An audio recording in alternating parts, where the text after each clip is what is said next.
So every now and then we get more and more concept art from the MCU. This time we're talking about Nova, the human rocket. Now, as we've recently talked about the character and how he has some sort of film or something in development over at Marvel Studios, let's talk about the rejected Nova from Guardians 1.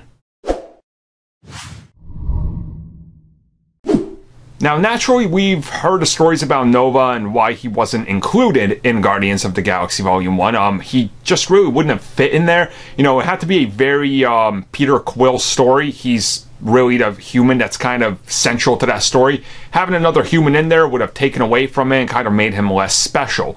So in that regard, I can understand why they removed Nova, but we have some brand new concept art, which I'll pop up here while I talk about it, and certainly it's interesting. It's Nova at the most basic looking at it, but it's not.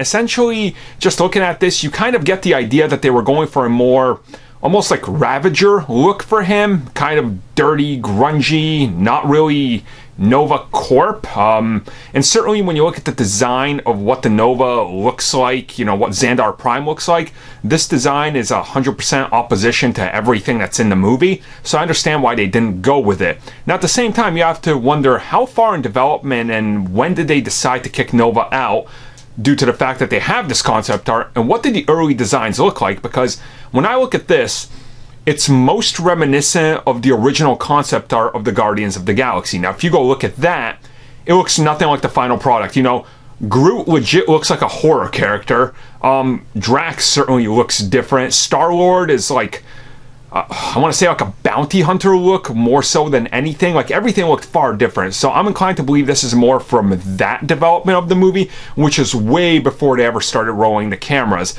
And certainly it brings up the question of what could have been, but at the same time, it almost feels like we dodged a bullet not getting this version of Nova, because if this would have been it, then it looks like Xandar Prime would have been like Savages or something. I don't even know what, but it just doesn't look that appealing. To me, at least, on film. I don't think it could have worked, but I don't know.